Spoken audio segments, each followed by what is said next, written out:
ঈদের সকাল মানেই এক অন্যরকম অনুভূতি। নতুন পোশাক, মুখ ভরা হাসি আর ইবাদতের প্রস্তুতিতে ভোর থেকেই জেগে ওঠে রাজধানী ঢাকা।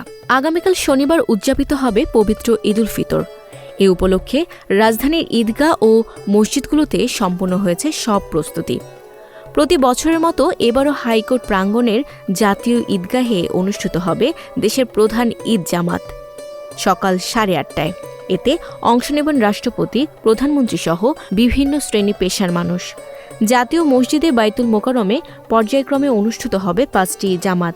সকাল 7টা থেকে শুরু করে শেষ জামাত সকাল 10:45। এতে নগরের বিভিন্ন প্রান্ত থেকে মুসল্লিরা অংশ নেবেন। এছাড়া আগারগাঁওয়ে পুরাতন বাণিজ্য মেলার মাঠে সকাল 8টায় অনুষ্ঠিত হবে বড় একটি জামাত। জাতীয় সংসদ ভবনের দক্ষিণ প্লাজাতেও একই সময়ে আয়োজন করা হয়েছে ঈদের নামাজ। ঢাকা বিশ্ববিদ্যালয় এলাকায় কেন্দ্রীয় মসজিদে সকাল 8টা ও 9টায় 2টি জামাত হবে। পাশাপাশি বিভিন্ন হলের মাঠেও সকাল 8টায় নামাজ অনুষ্ঠিত হবে।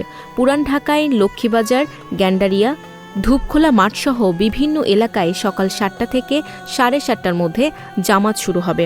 রাজধানীর অন্যান্য এলাকাতেও সকাল 8টার মধ্যেই অধিকাংশ ঈদ জামাত সম্পূর্ণ হবে। বসুন্ধরা আবাসিক এলাকাতেও একাধিক জামাতের আয়োজন করা হয়েছে, যেখানে ভোর 6:30 থেকে শুরু হয়ে সকাল 9টা পর্যন্ত নামাজ অনুষ্ঠিত হবে।